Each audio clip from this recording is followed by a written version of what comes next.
Rock and roll. All right, party time.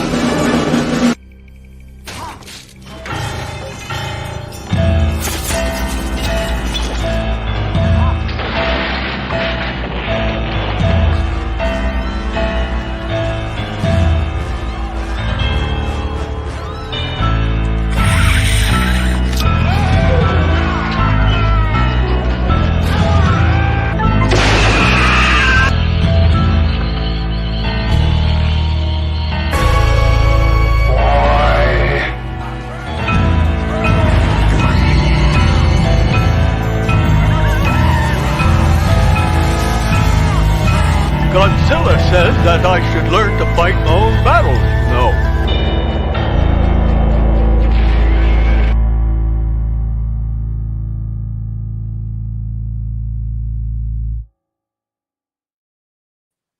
Hello, cadets. Welcome to another episode of the Big Monster Briefing Room.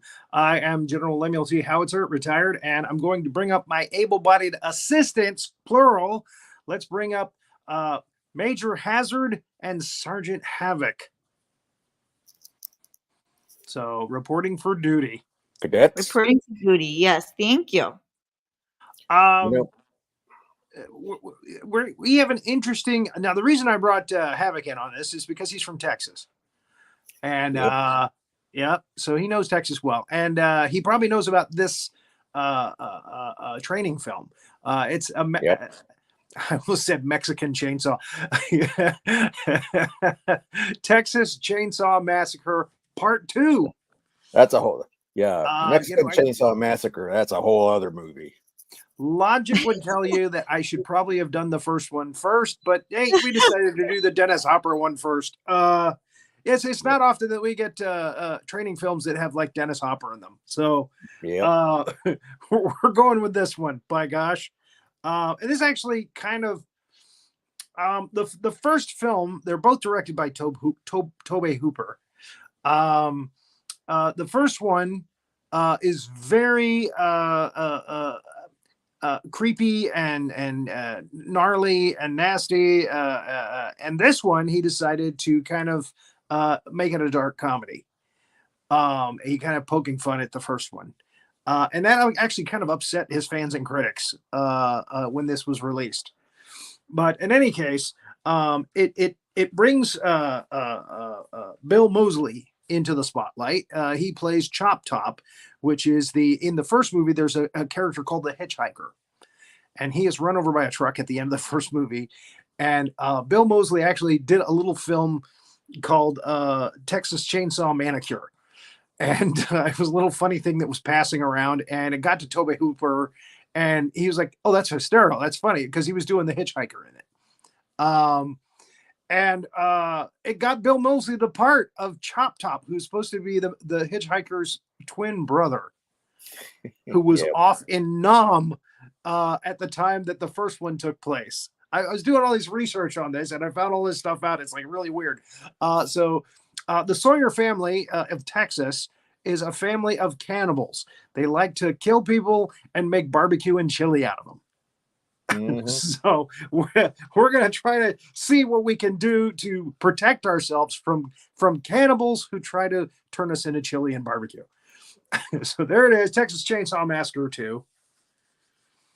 And again, in most of the press, it's called Part 2. But in the opening screen credit, it just says 2. And we start the movie with a couple of chuckleheads that are driving in a Mercedes and shooting up signs in Texas. The guy on the left there, the passenger, is called Gunner. He's actually a composer, a film composer. That guy. This was when he was young. And the other one is called Mercedes driver. Yeah. That's it. I thought it'd be called just Scumbag.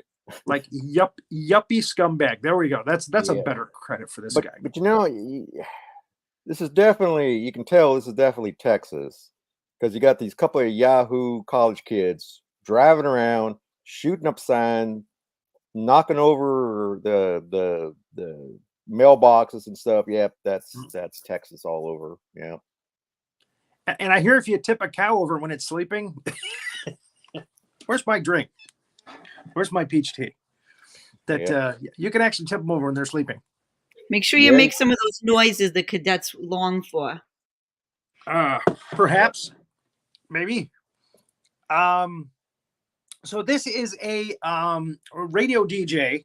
Her name is Vanita Brock. Her nickname is Stretch. Everybody calls her Stretch. She's played by Carolyn Williams, and she is getting calls from these punks.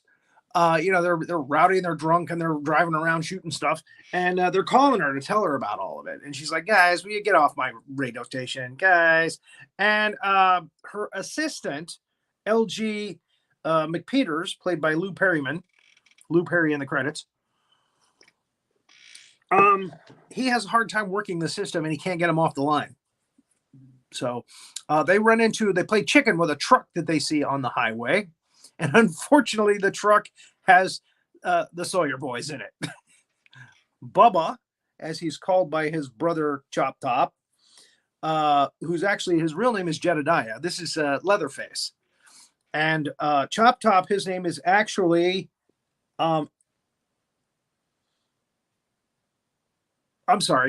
Nubbins was the name of the hitchhiker. He's just Choptop. That's all they call him. Anyway. Yeah. Yep. So there's LG, and again, these guys are and they're on the radio, and she's recording it, and again, they usually erase the day's recordings at the end of the day, but she decided to keep a hold of it because of what happens up next. They get to a bridge, and the same truck that they were playing chicken with earlier is on the bridge. So like, oh, who are these guys? Yeah. And Gunners pulls out his gun. And he starts shooting at them. And here's another interesting fact that I heard about this film. The body you're going to see on the top of this truck, the dead body that's being used as a puppet, that's supposed to be Nebbins. That's supposed to be the hitchhiker. Mm. They dance around with him and act as if he's still alive. Yeah. So there he is. So he's still part of the family. Well, nothing more important than family. So this weird looking creature comes out of the top of the truck and starts sawing at their car. And this is all being recorded on the radio, and they're freaking out. And they keep shooting at the thing, and they shoot the dummy out of the way. And behind the dummy is Leatherface. And they're like, "Oh my God, it's Leatherface. He's back." It's all being recorded. So Leatherface cuts through the top of the car and through the yuppie's head, the driver's head. By the way, Tom Savini did the special effects for this movie. And from what I'm told, there was a longer, gorier version of this movie, including a movie scene where they do a massacre. They kill some movie people. And Joe Bob Briggs, the movie critic, was actually in that scene, but it was cut. So there's a lovely scene where the top pops off of his head and his 4 perfect jets of blood shoot squirt upward. one less all yuppie. Of that yellow sweater, yuppie sweater. Yeah. Sure the last thing going through his mind was a chainsaw. There you go. Was blood. And blood escaping. Yeah. That's like, what's the last thing a bug sees on when he hits a windshield? His anus. Anyway, folks. So the next day, they're looking over the wreckage of the car, and Dennis Hopper shows up. Actually, it's Lieutenant William Enright, and his nickname is Lefty. Lefty. Everybody has a nickname in this film. Oh yeah, it's Texas. You gotta. So You ain't gotta from have a nickname in Texas. Texas. You ain't from Texas if you ain't got a nickname. All right. So, by the way, I don't have a byline credit under my General Howitzer, do I? No, you don't. Okay, no, you good. don't, General. Okay, good. Because I took them off. I took them off when we went. When I came in, I didn't see anything, and I was like, "It was there. It was there." It was there, but your producer figured it out. She's very smart. She's got all these diplomas. She's been to a lot of universities. I'm very smart. I took care of it. They both were there. I took them out. Don't worry. What would I do without you, Hazzard? I mean, I got seriously. your back. You know, I'm your last defense. We're the last defense of everyone, Yes, but you I'm are. your last defense. So I got your back. I don't want the crowd knowing that I watched 40 Denzel movies. So over the weekend. I don't know why you did that. That way, because you wanted to watch that show with the Rory and the Manny. You wanted to watch the show, so you got prepared. The Rory and the Manny. What are they, monsters? You know, they got the Man of the Thousand Voices, and they got the Manny's Zamora, or is it the Ranny Ranny? I get them all mixed up. But there's two cute guys there. There's two real cute guys there. Man of 10 voices. Two cute guys talking about movies, huh?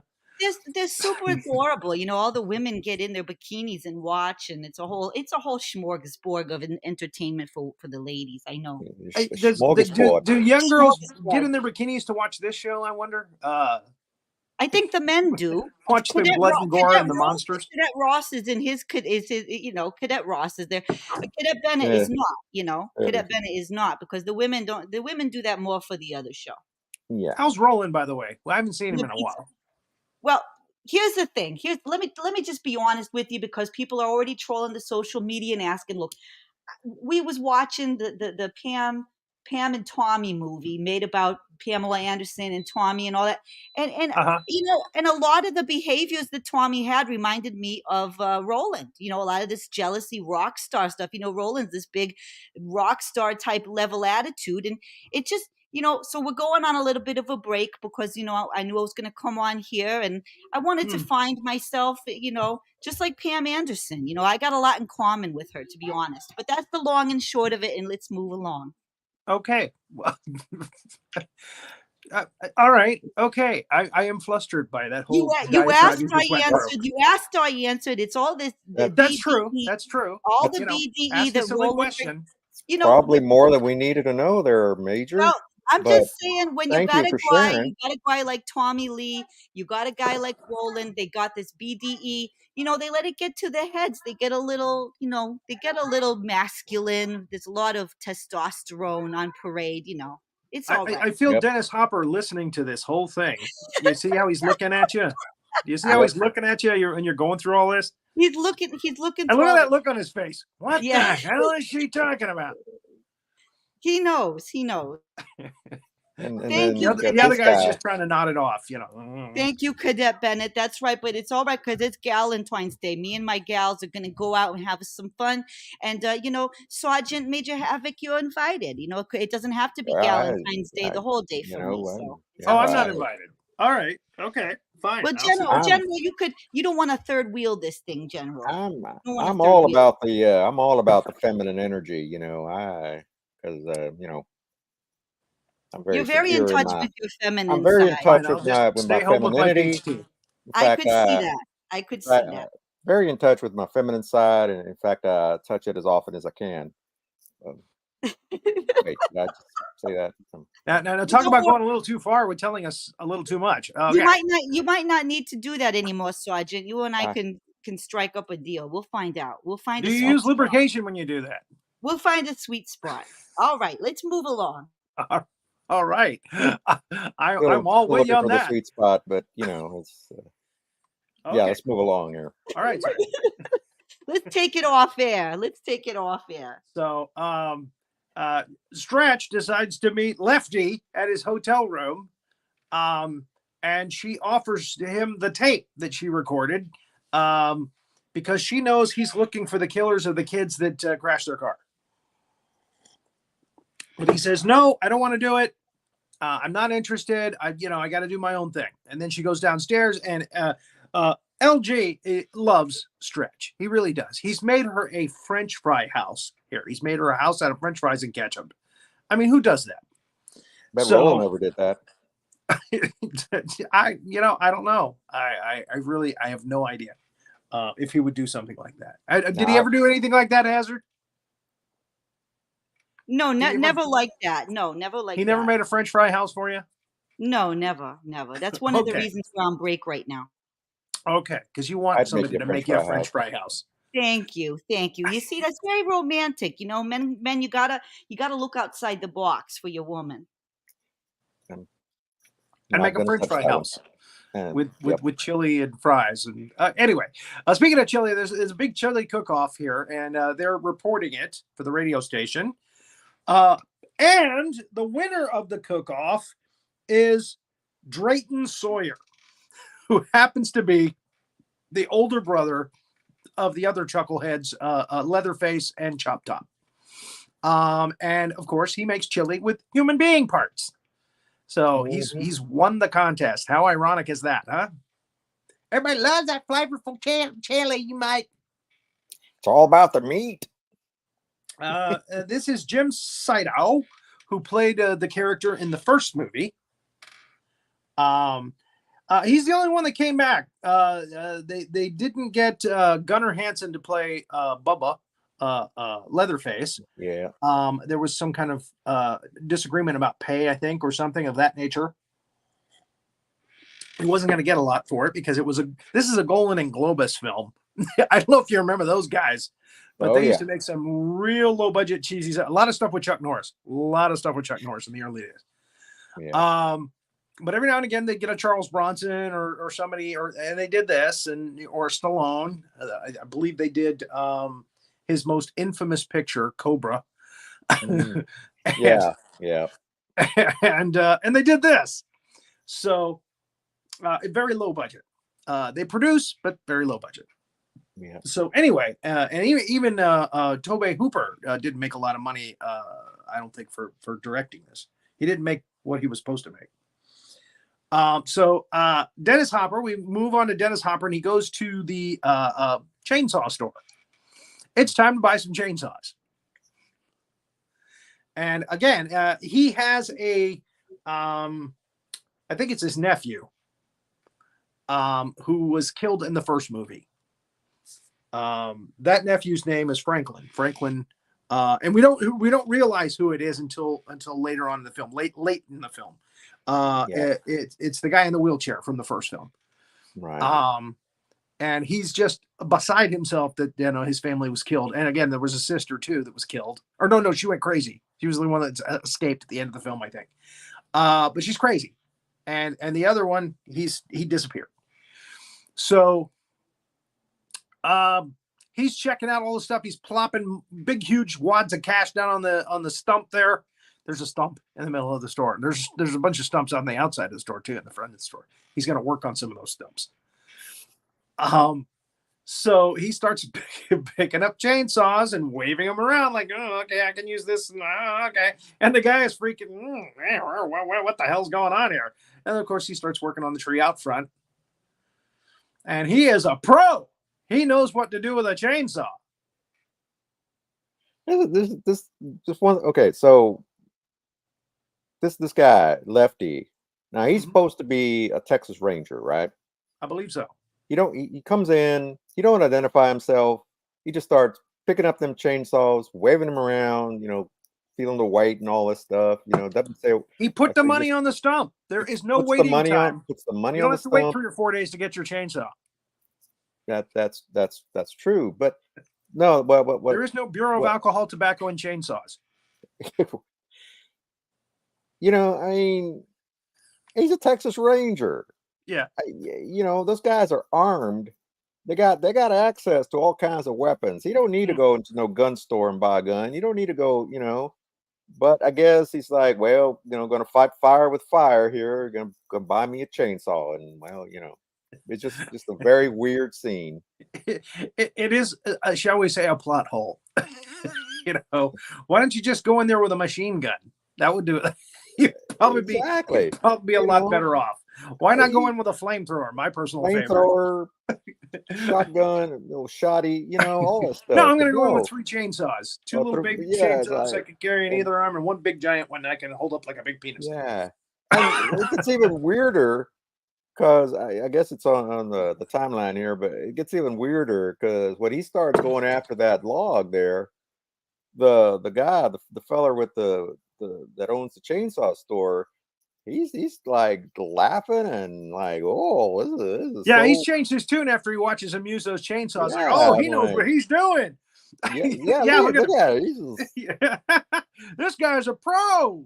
it's like, oh But yeah, man, I think he's chosen this so as his weapon because I think there's a little chainsaw envy there. yeah. Look, I think so.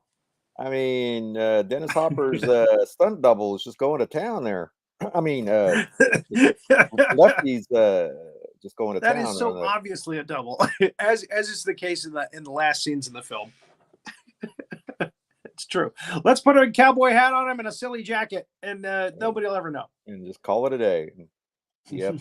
And I gotta say, you know, Stretch Dennis and Hopper could Lefty, only work for 1 week on this film. We couldn't pay him for another week. Let's get him in a nice costume that we can put on a stuntman. so I The gotta chainsaw say, expert. Lefty and Stretch, that's my favorite Willie Nelson song. Just gotta say that. Lefty and Stretch is a song, huh? So he goes back to the station and he says, "Okay, here's what I want you. Here's what I want you to do."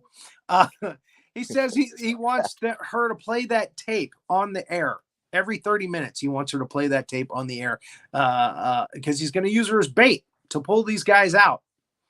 And of course, the cook, as he is known, Drayton, is driving his Winnebago back to the camp, back to the. It's like the old Batman TV show. They're holed up in an old abandoned theme park, Yeah. an old shuttered theme park. Yeah. So she plays the tape. He hears it on the radio as he's driving. He calls the boys. He's got a phone in his Winnebago. He's got a mobile phone. Hey, This was you know, before mobile phones. This was in the mid 80s. yeah, I got one of them. Yeah. Yeah. Well, the actually the boys call him, you know, and Was let that him right? know, hey, they're Oh, you're playing right. something on the radio, and it's like, what? So he tunes in and here's the chainsaw and the kids whooping, and Leatherface it's is like back. He's back. Yeah. it's like what the heckity heck? Yeah. So obviously, they've got to get over to that place and put a stop to it. So LG is like, "You want to come with me? We'll go do something. We'll get some coffee or something." And she's like, "Oh no, LG," because she knows, he's into her, and she's just not into him. So she likes him, he's a friend, but she's not into him that way. So she's decided to stay at the station and close it up, and he goes out to get coffee. And then she starts to hear some noises after he leaves. And she goes out to check, and she finds Choptop out in the lobby there next to where the record collection is. Yeah. And now Choptop, again, we find out, has a metal plate on the top of his head. He was in Nam. And the skin around it, he's picked away at it with a coat hanger that he likes to light with his lighter, and he picks at it and then he eats it. So it's extremely creepy. Yeah. Yeah. So this is not a guy you want to go on a date with. So he's just silly. Silly crazy. That's what he is. Yeah. But this is probably one of the creepiest scenes in the whole training film here is her dealing with. I mean, there's some, but this one, there's some major creep going on in this film. There really is. Yeah. That family is really twisted. Yeah. But he's hard-headed. Yeah. Thank you, Cadet Ross. So he's wearing what he calls his Sonny Bono wig, and he wears kind of clothes that are kind of indicative of the psychedelic era there, the late 60s, the hippies. Yeah. So Leatherface busts in with his chainsaw. Very scary jump scare. And again, when you see Leatherface running at you with that saw, it's just, man, that's crazy scary. Anyway, so he ends up hitting Choptop on the head, sawing up his hair hat. And we see the metal plate. And we find out the metal plate isn't showing because of the chainsaw thing. He's been picking at it. You shouldn't pick at that. It's not gonna heal. That's right. So, oh, you messed up my Sonny Bono wig. Yeah. Yeah. So he ends up wearing it around his neck. You know, I feel like a fur collar. Yep, that nice lady, that nice Renee Yaworski. You know, she wears all them hair hats too. I'm sure this scene will probably traumatize her like really crazy. You know, seeing that. Okay, our viewers have no idea who you're talking about. But anyway, well, they might. I don't know. They might watch inside. No, she's a darling over there We at know. Cosmos. It's a lot of the same fans. I think Hazzard they knows her, know. yep. We're gonna have to ask her. I think that would be a lovely thing. I'll Yeah, reach we've out. never I had got her it. on the I show. got a social media thing. I'll ask her if she's ever seen this thing before. That's a good Yeah. idea. So, yeah, well, again, we've never had her on the show. We probably should. She's, got her fan I base. don't know if she knows nothing about these training films. She doesn't seem like a military mind to me, but that's just me talking. She seems a little She knows soft. nothing. Little Is that soft. a double negative? She knows nothing. She don't know nothing. So she runs back into the studio and closes the door, which is a big metal sliding door thing, like they have in warehouses and stuff. And he's trying to saw through it, and it's he's making a lot of noise. And Choptop's going through the record collection. That metal door thing, I think that was kind of a nod to the original because they had kind of a door like that in the house. And oh, really? Yeah. They, when I haven't seen the original one in ages. So. Oh yeah, I remembered that one. So it's like, oh, that's the same kind of door. So I figured that must be a nod to the original because Leatherface he drags one of them kids into the back there, and then he slams that door, and it's the same kind of big metal door. So okay. So LG comes back with the coffee, and he sees Choptop, and Choptop gets close to him by being weird. And you would think that you would run from somebody like that, but and Leatherface hears, the commotion. He comes out with his chainsaw and knocks LG over. But it's Choptop with his hammer. Bang bang, Maxwell's silver hammer. Choptop's silver hammer went down upon his head. This is a very gruesome scene. This got the film an R-rated, and it got it banned in several countries. This scene is pretty gruesome. Yep. They just keep hitting him in the head with a hammer. In the first one, they do the same thing, but you don't see the blood. Yeah. And again, there's really not a lot of blood in the first one. They tried to tone it down so they could get a PG rating. They didn't. It didn't succeed. Yeah, it was still because they're people on meat hooks and stuff. It's just what you imply. Yeah. Still, it's R. So there's no blood in Halloween, the movie Halloween, the first one, but it got an R rating because it's just, anyway.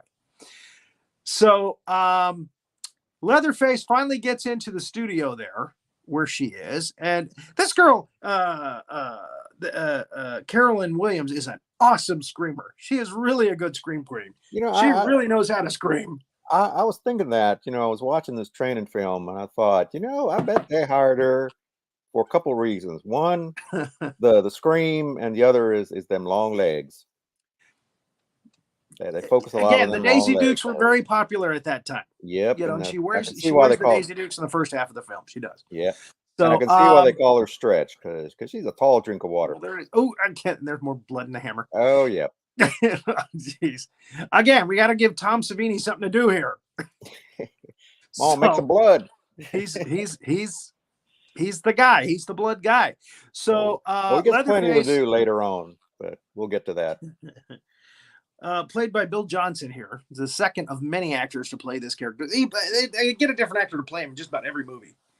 Yeah. I don't think anybody's repeated the character, has played the character more than once.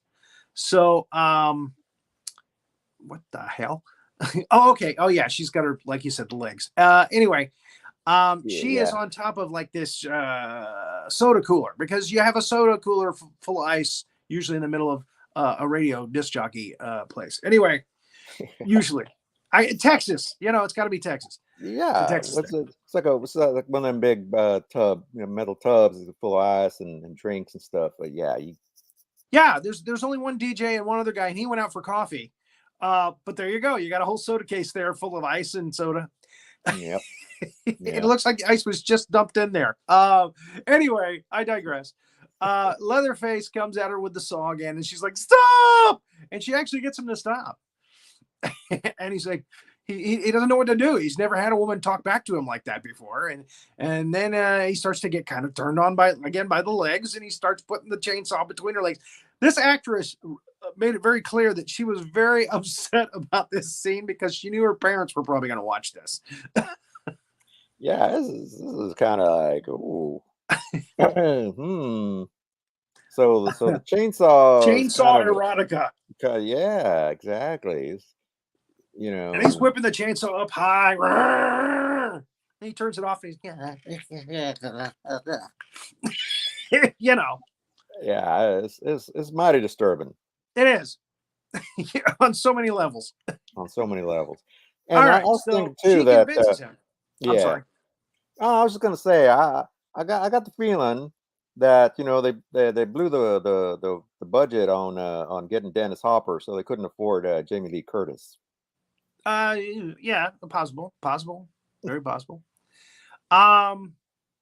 She might have been busy. She was doing other horror movies, at the time too. Yep. She might have been doing Trading Places at that time. I don't know. Yeah. And I love the scene where she's taking care of Dan Aykroyd. Anyway, Well, yeah. taking care of her investment. So anyway, she talks him into not killing her.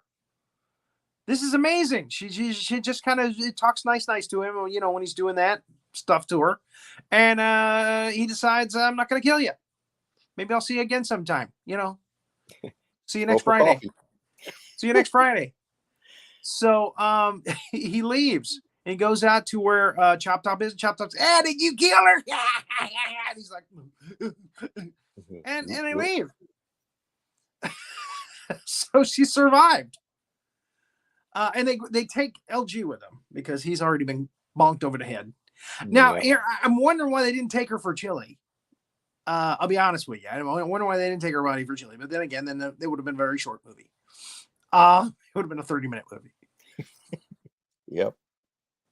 So in any case, they take LG with them, to go and make food. But they leave her behind. So she survived this now, but she decides to go follow them. Chase after them. So now she's Lois Lane all of a sudden. She's this poor radio disc jockey, but she's deciding she's got the scoop story of the century. She's going to go find out where they are. Yeah. Yeah, she's all, they can't get away with this. They can't get, So yeah, she hops in her Jeep and chases Texas Battleland. Yeah. She goes to the now shuttered, defunct Texas Battleland. Yeah. Now this ain't a real place, folks. No. This it's not that they made this up for the movie. Although it's probably something that we do here. It's an actual theme park. They just put the sign Texas Battleland on it. Yeah. It is an actual shuttered theme park. It is. That they got somehow. They got the permission to use it. But it's not Texas Battleland. That's fictitious. That's something just for the movie. They call it. Yeah, it was something else. Yeah.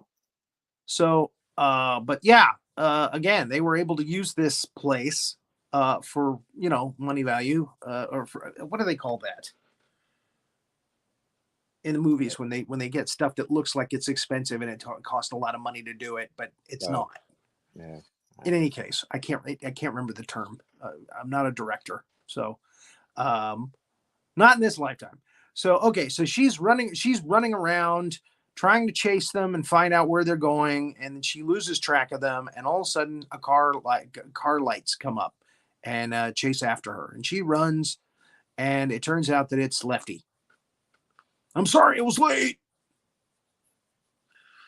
And she said, they're here. They came to the station. And then she slips and falls through the ground, through like a hole in the ground.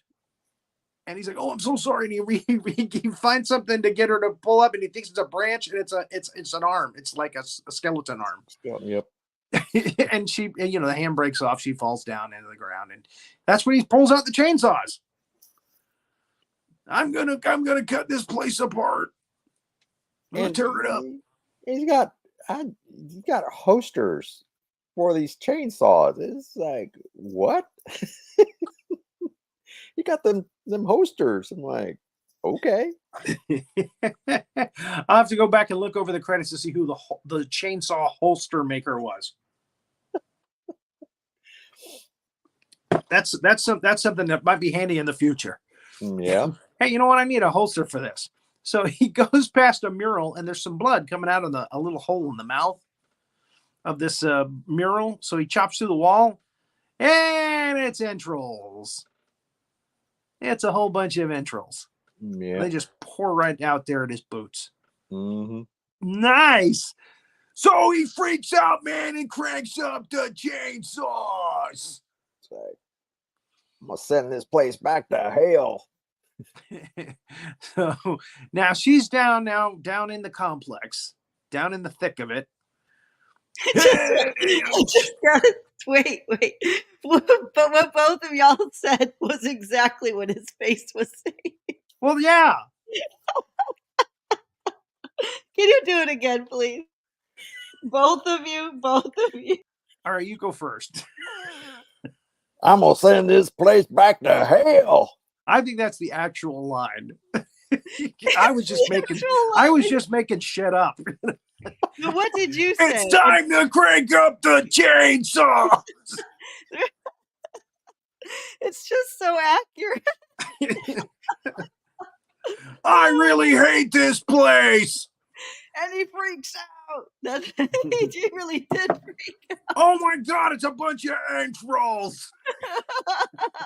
There's guts all over. Yeah. So Meanwhile, she hears them down there. And it turns out that she's right in the place where they cut up bodies. And there's Leatherface. He's about to cut up LG. Yep. Who's down there. It's the latest meat that they've pulled in. Cadet Duncan, give us 20. Good to have you here, Cadet Duncan. We're just getting to the graphic parts. Actually, we passed the first really graphic part, but we're moving on to others. So the cook comes in, and he's, beaten on. They're pretty abusive to Leatherface. He's really mentally handicapped, is the nice way to say it. They just beat on him. And choptop is running around with his brother, the dummy, the dead body of the hitchhiker guy. I just think that's so funny. That's supposed to be the hitchhiker. Yeah. And they don't realize that she is right on the other side of like a big barrel that's there in the place where they cut up the bodies. And he's cutting skin off of LG, and he's holding it up in the light and stuff. And it's like, oh man. And she's trying desperately not to make a peep. And he's just freaking out. He's doing all kinds of weird, crazy stuff. He's dancing with the skin, and he finally she does something. She says something, or she screams or something, and he comes around, and it's her, the love of his life now. Yeah, she knocks over some metal rods or some like. Oh, that's right. Yeah, she kicks something by accident. I think. Yeah. And, what that is LG's face, which he's been scalped in a kind of a way. He cut his face off, and he was actually wearing it over his own face, because that's what he does. He's Leatherface. And then he puts it on her. Nah. Okay, let's Hazzard, come back for this. Now imagine yourself, Hazzard. Yes. Imagine yes, yourself. Sir. Yes, sir. One of your best friends had his face cut off by a maniac. And the maniac puts that bloody face over your face. Imagine how horrific that must be. And you have to keep it together so he doesn't kill you. You got to be nice about it. You got to be polite. You got to act like it's okay. It's totally normal. There you go. And that's what she's trying to do here. But oh my God, trying to be normal. He's even cut the chin off, I think. So you can see the face moving, the chin moving. And then he puts the cowboy hat on her. Oh, this is To fun. complete the ensemble.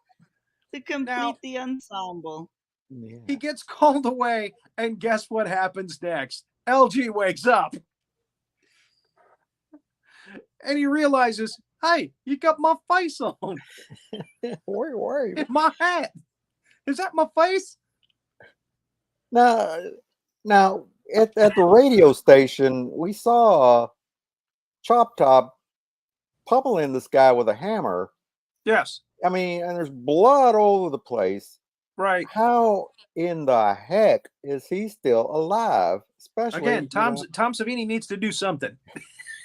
I mean, the blood loss alone, having a big chunk of meat chopped off in your face, chopped off. But you would think that the shock alone, exactly, but because he's also missing a big piece of skin on his rib cage there, yeah, and they cut part of his leg off too. Yeah, but he's up So and you would think around. the shock of that would probably keep him down, but yeah, hey, well, needs somebody. That's no fun. Yeah. So we have this really awkward scene where he realizes, oh my God, they cut my face off and put it on you. And then he dies. So naturally, you're going to put his face back on. Oh, yeah. I don't want your body lying there without a face. I'm going to put your face back on you because I'm not liking wearing it right at this point. And here, I'm going to put your hat on too. I'm done with this. I got to get out of here. You had to follow him, Stretch. You had to follow him. So that's what happens if you follow them. Don't follow. If they're maniacs, cannibalistic maniacs, okay, take down their license plate number, call the cops. Don't follow them. Yeah.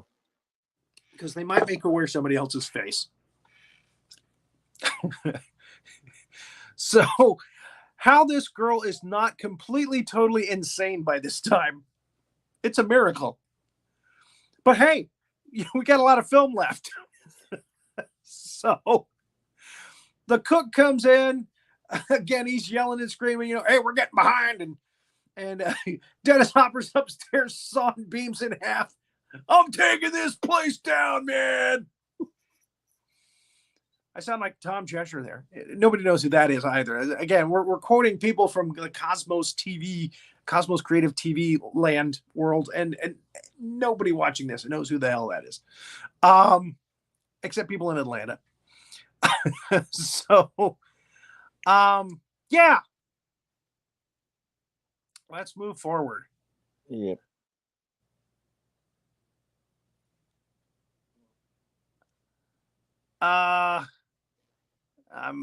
Again, that's her looking around. I gotta say the set design, whoever designed this set did a pretty good job of it. I mean, they got creepy, insane down pat. They got it down. Yeah, you got all the Christmas lights, Christmas and all the lights, skeletons and dead bodies everywhere.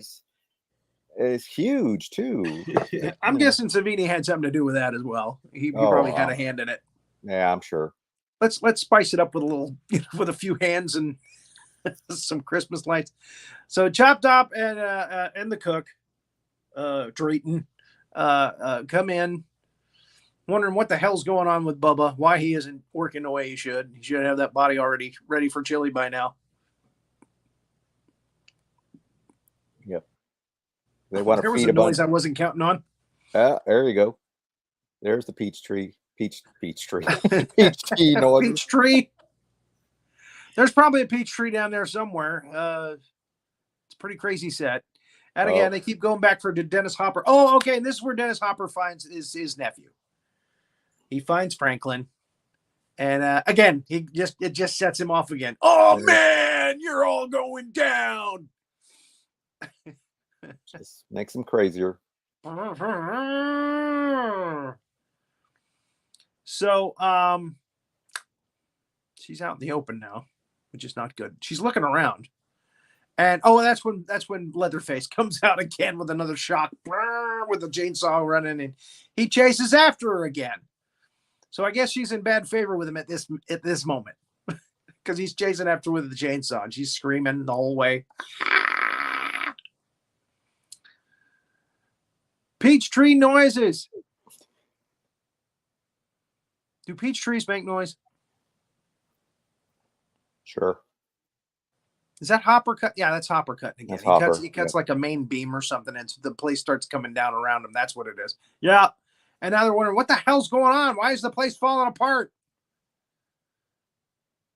And she's stuck there. She can't move because Dennis Hopper just killed her exit. And that's when the family finds her. And they go, oh, what's this? Bubba found himself a girlfriend. Bubba's getting some tail. That ain't no good for cooking. You got to kill her. I'll tell you, Sydal, and he actually did some other movies besides these two movies. He does crazy really well. He does like kooky, nutty kind of crazy really well. I love his performance in this. I liked his performance in the first one too, although it wasn't as funny. But yeah, he's really good at this. So he's like, the chainsaw is the family. And the saw is the family. You gotta kill her. So she's afraid she's gonna get killed. And she's talking to him again, nice, trying to make nice. And he's like, he doesn't want to kill her. You know. Yeah. And while I was watching these shots of Leatherface, I was thinking of Charles Lofton. I don't know why, but I was thinking of Charles Lofton as the Hunchback of Notre Dame for some reason. I don't know why. That popped several times when I was watching those close-ups. So they bonk her on the head, and she wakes up at that table, dining table of death, I like to call it. Yeah. And this is when we meet Grandpa, who is also the Grandpa's character is actually in more of the Chainsaw Massacre stuff than any other character. Most of the other characters die in 1 and 2, but Grandpa seems to make it into a lot of stuff. And he's delightful. He's supposed to be, he was 127 in the first movie, and he's like 136 or something in this movie. Mm-hmm. And he supposedly lives off of drinking the blood of their victims. They feed him the blood of the victims. So now they're talking about how great Grandpa was back in the day. He worked in a meat packing place, and he used to kill the cows with one blow and all that. So they're trying to give him the hammer, and he's trying to hit her, and then the hammer's falling out of his hand. He's just so old. He finally he gets one good hit on her, but it's so weak that it doesn't really do anything. And the cook gets upset and hits her real hard on the head, which is not good. And that's when Dennis Hopper finally gets down there where he needs to be. Hey, run, little sister. Little sister, don't you? So, the cook tries to buy him out. He's like, I got you. I got plenty of money. You want money? I'll give you some money. Get out of here. We're trying to cook. And Hopper gives him a nice chainsaw enema. Yeah. He pops that chainsaw right up his butt. Ah! And of course he sees her, and that's when he says, run, little sister, get out of here, run. So there he goes. He gets the chainsaw on him. I had to get a nice picture of that for our timeline. Chainsaw to the butt. Yep. So he runs under the table. He ducks under the table. Chainsaw enema. That's right. And Hopper and Leatherface, or I should say Lefty and Leatherface, go at it with their chainsaws. And this is the big chainsaw battle at the end of the film. Yeah, he actually has a line about hemorrhoids. The cook Drayton says something about his hemorrhoids. I think in the film he makes a joke about it. Yeah, I mean, that's pretty rough. I mean, that's pretty tough to get a chainsaw up the ass and still be making jokes about it afterwards. So they're chainsawing around the room, doing the chainsaw dance, or I should say his stunt double and both their stunt doubles. What is that? It's Lefty and Leatherface. Okay, I just want to get close-ups there. Okay, I got it. Yep. All right, they end up on the table, on the dining table. Grandpa is like looking around like, what the hell's going on? And he actually tries to throw a hammer to try to help out, and he hits Leatherface in the face. Bonk! Which doesn't do him any favors. She's running around. She's trying to get out of there. She's running, but Choptop sees her and chases after her. And she's trying to get away from him. Yep. And he's got a razor that he uses, as his brother did, and he cuts people on the legs and the back. And there's the cook under the table, and he's decided it's time to call it quits. You know, we've done as much as we can here. And he pulls out a hand grenade. He's just got one handy on him. Well, it pulls it out of Nubbins. It actually calls him Nubbins. He drags that body down and. Oh, the body. Yeah, Nubbins is the hitchhiker. Yep. Nubbins has a grenade. Nubbins he was hiding it in Nubbins' chest there, and it's like, yep. There's Grandpa. He just gives this weird rambling speech. The makeup is reminiscent of Dark Shadows when Barnabas turns into an old vampire. I can't remember the makeup artist. He was also the makeup artist for the Godfather movies, but he was known for this kind of old age, really thick prosthetic old age makeup. So evidently Tom Savini probably studied with him and I think his name was Dick Smith. You're correct. That's exactly the name I've been looking for. I've been trying to think of that name all day. Yeah, Dick Smith. I'm writing that down because I want to do something about him later. Anyway, I think he also did the werewolf in American Werewolf in London. Yep. So all right. That was Rick Baker. Rick Baker did Werewolf in London. Yep. American Werewolf in London. Dick Smith was interviewed for a show about that werewolf. I know because he's connected somehow. Maybe he got advice from him or something. In any case, so he pulls the pin on the grenade. Just as Leatherface gets a chainsaw through his midsection. Mm-hmm.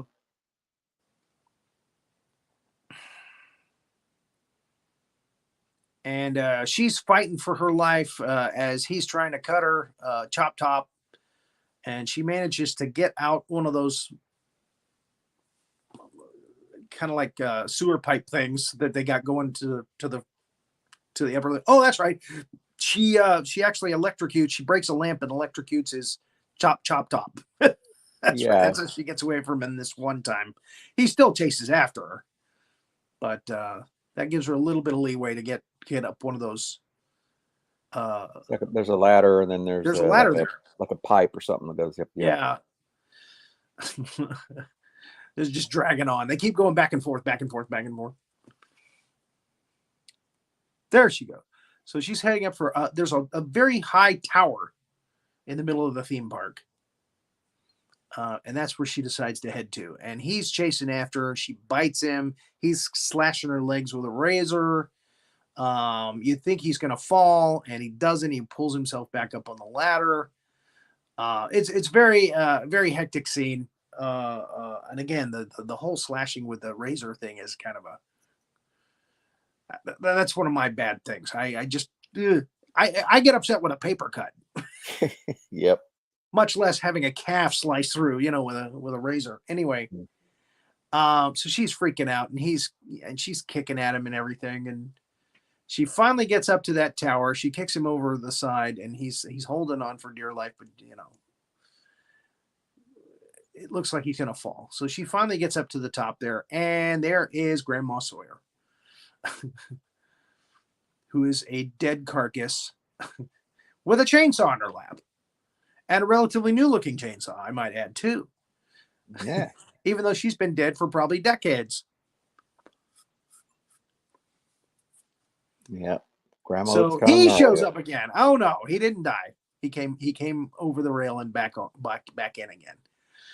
And he's struggling with her again. He's cutting her back now. And then she decides, I'm going for Grandma's chainsaw. And she's like, hey, get away from Grandma. Don't touch her. That's where we find out that it's Grandma. And it's actually Grandpa and Grandma are actually great grandpa and grandma. I read somewhere of the family. So she grabs a chainsaw, and amazingly, even though that thing's probably been in her lap for a couple of decades, she's able to the gas didn't dehydrate him. She's able to crank it up like with 5 or 6 pulls. It takes like 5 or 6 pulls, but she was actually able to get it going. And she cuts him bad, and he falls back over the rail and kind of twirls back down to Helltown there. There he is, falling back over the rail. Or over the ledge. Breaks through the ledge. Place is not very sturdy at this point. Well, no. But this, and again, this he just kind of rolls down until he rolls down one of those tubes. One of those. That is a great stunt. Yeah. Kind of clever. Yep. So now, after all that, yeah, she loses it. That was the last chromosome up there that went pop. So she is totally crazy insane now, as was the girl at the end of the first movie. And she's got a chainsaw. So we see a nice little dance at the end, her spinning around with that chainsaw. She's screaming, and the camera pans out, showing this is it for her. She's done for. She's nuts. She's gone cray. As you would expect after an ordeal like that. Yeah. Oh, we didn't. Well, so when the grenade it goes off, and presumably it kills Lefty and the butcher, the cook, and everybody else. Right. Supposedly Leatherface, the cook, and Lefty all die because of the grenade. Now, the thing is, he was under a big wooden table. So, after getting a chainsaw through your midsection, you wouldn't think that Leatherface would survive, but there is a part 3, and he's in it. So, they don't bring the cook back. They don't bring Choptop back, and Lefty is never talked about again. Yep. So, Choptop. That's my decapitated gnome. he must have faced off with Leatherface. So there it is. That's Texas Chainsaw Massacre 2. We have a very special next show. Our next show, which will be show number 109, is going to be Madman, a 1989 film. And one of the people that was involved in that movie, comedian actress Stephanie Hodge, is going to be here talking with us about the making of that movie, or that training film, I should say, the making of that training film, and what went down on the set, and and everybody involved. And I did look up the director of that on my other phone here. Mm-hmm. Yeah, come on. And I said I never heard of his name before. See, now it's going to... Okay, his name is Tibor Takacs. That's the name of the director. Now, he was born in Budapest, Hungary. And he's known for Black Warrant, The Secret Ingredient, and Sabrina the Teenage Witch. But he's got a whole bunch of other movies. The guy has done a lot of movies. Yeah. A lot of movies. He did Spiders. He did Meteor Storm. He did Ice Spiders. So he did a lot of spider stuff. Kraken, Tentacle of the Deep, or something like that. Mosquito, Killer Rats, Tornado Warning. Wow. I mean, this guy's even did one of the Crow movies. Nostradamus.